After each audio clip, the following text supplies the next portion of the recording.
Thanks for joining us from the Ohio AgNet Voice You Know with the News You Trust studio, sponsored by BASF, where you can count on the trusted performance of Olivo's seed treatment to protect your soybean crop. Well, oil futures hit two-week lows yesterday amid concerns about mounting Russian crude supplies offered at deeper discounts that could add to the market's oversupply. The Kremlin's favorable response to a new U.S. national security strategy that called for better relations with Moscow also signaled that Russia did not feel pressured by the Trump administration's bid to find a quick end to the Ukraine war, market participants noted.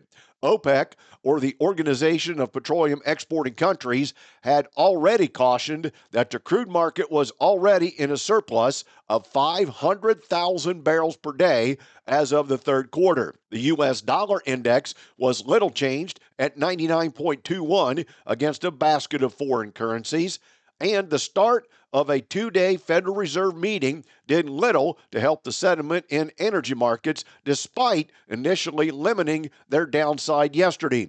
The meeting could end today with a third straight interest rate cut of 25 basis points for the year, a development that typically boosts oil futures, given the sensitivity of the energy component to economic boosting measures. Today's weather brought to you by Seed Consultants. Simply better performance online at seedconsultants.com. Here's the forecast. Rain and snow both here can pop up through the rest of the afternoon. I'm Chief Meteorologist Ryan Martin. Quick forecast update for you.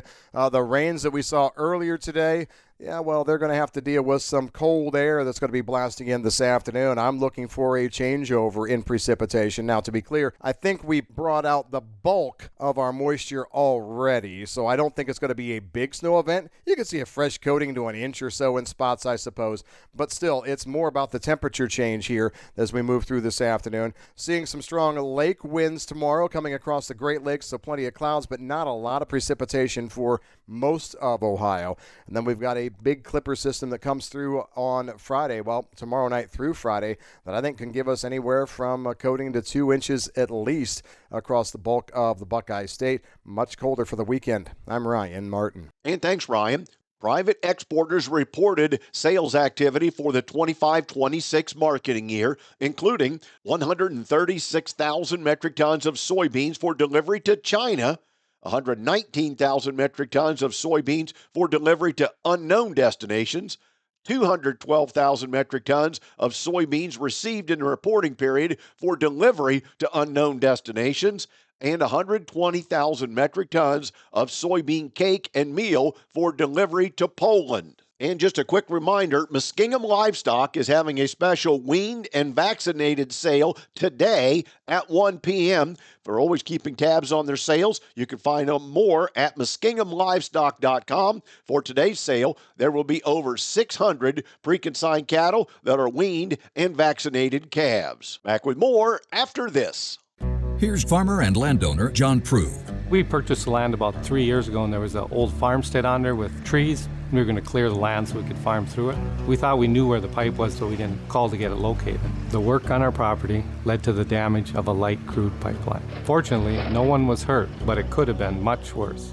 Never assume the location or depth of underground lines. Always call 811 or visit clickbeforeyoudig.com before you start work. A message from the Pipeline Operators for Ag Safety Campaign.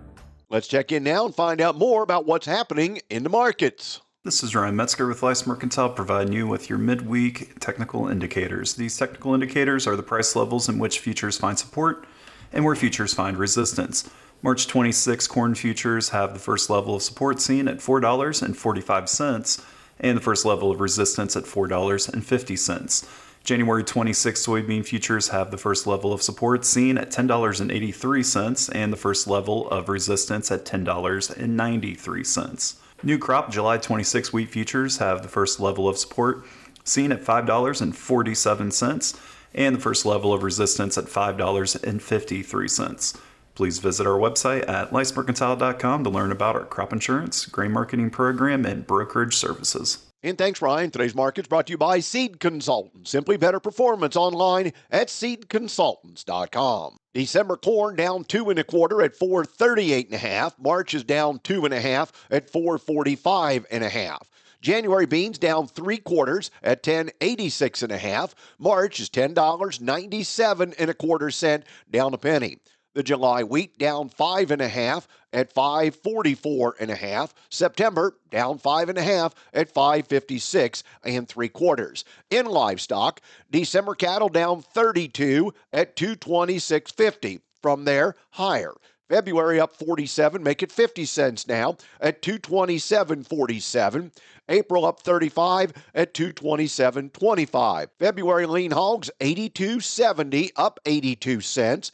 April is up 97 cents at 87.80. March feeder cattle up $1.40 at 331.55. April $330.62, up $1.15, and May $328.57, up 85 cents. This is the Ohio AgNet.